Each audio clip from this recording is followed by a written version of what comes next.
ومرحبا بكم مشاهدينا الأكارم. نستضيف في هذه الحلقة فنانا متعدد الأوجه، وهو جزائري قبائلي من أصل بربري، فنان تشكيلي مخضرم ومؤلف كاتب، موسيقي وملحن ومغن في آن معا. حمسي بوبكر الذي كرس أعماله الفنية الموسيقية منها والتشكيلية في سبيل التعايش والحوار بين الثقافات، أطلق الحملة الدولية بلوحته الشهيرة أيادي الأمل، وطاف العالم من أجل السلام واحترام الآخر والاعتراف به. حمسي بوبكر، أهلا ومرحبا بك ضيفا على هذه الحلقة. ما يفاجئني هو أنك لا تتحدث العربية رغم أنك ولدت في الجزائر وقدمت إلى بلجيكا وكان عمرك 27 عاما. كيف ذلك؟ C'est simple. Je suis né en pleine guerre d'Algérie et donc quand j'étais petit, à l'école, j'ai fait mon école maternelle, une grande partie de l'école primaire en français parce que les langues arabes et autres étaient interdites.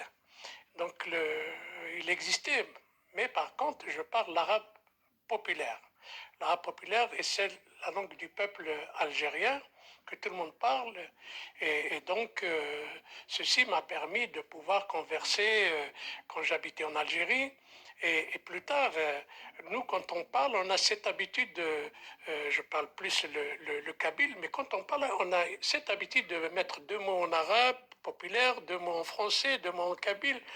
Donc c'est comme ça qu'en fait le français est resté la langue avec laquelle je m'exprimais le plus.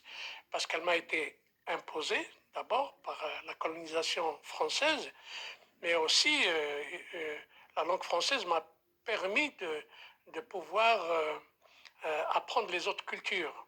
Donc ça m'a ouvert l'esprit et les portes à connaître les cultures françaises et autres. Et donc quand je suis venu en Belgique, pays francophone, donc je m'exprime beaucoup plus en français. الآن دعني أن نتحدث عن مسيرتك الفنية التي هي مسيرة طويلة، وقد شاركت في العديد من المعارض والمهرجانات الأوروبية والدولية، وحصت على العديد من الجوائز والأوسمة وشهادات الشرف. أهم المراحل وأهم المحطات في مسيرتك الفنية الطويلة كما قلت. On avait un grand écrivain, Katib Yassine, qui parlait des artistes en disant les artistes ce sont des maquisards qui ont des armes qui ne tuent pas, mais des armes qui font vivre. Et mon travail artistique, qu'il soit dans la musique, dans la peinture ou dans l'écriture, c'est cette forme d'aventure de maquisard qui essaye à travers les expositions, les chansons, d'apporter un soutien, de créer une solidarité, de dénoncer tout ce qui va très mal. Nous vivons aujourd'hui dans un monde qui va droit au mur et je pense qu'un artiste avant tout, son rôle c'est de pouvoir participer à l'évolution, à la citoyenneté de ce monde, de ce peuple. Donc j'ai toujours été solidaire des combats justes, la liberté, la tolérance, le respect.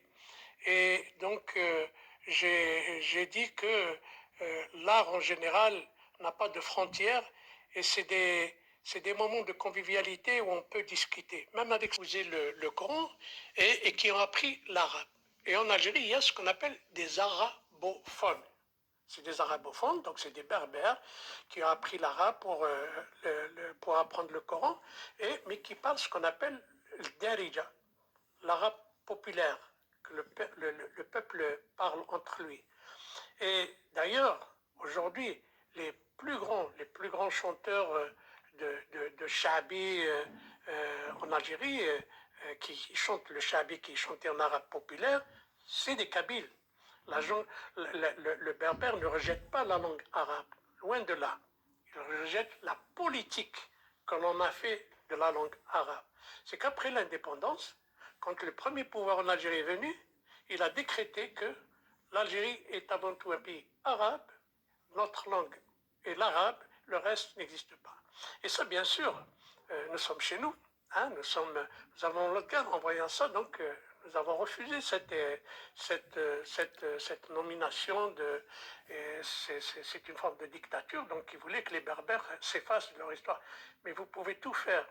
Jamais, jamais effacer une culture, jamais, jamais effacer une pensée, jamais. Ils ne pourront pas. Au Maroc, il y a des Berbères aujourd'hui qui aussi sont en train de plus en plus d'être sur la scène, qui militent, qui font des choses. En Algérie, les Tunisiens, la Libye, il y a des Berbères avec le drapeau berbère, parce qu'on a un drapeau berbère aussi qui existe depuis longtemps, etc. Mais nous avons des respects, un respect immense. Moi, je connais beaucoup d'Arabes, le peuple, le respect pour les peuples.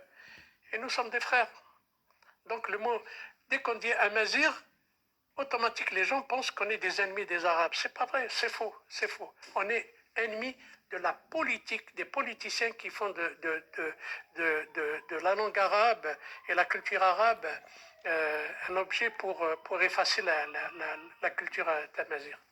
Donc voilà, je suis un amazir, l'Algérie n'est pas arabe, elle est amazir, et il y a des arabophones. Je le dis avec calme et avec gentillesse, hein, c'est la réalité, on ne peut pas changer les choses comme ça.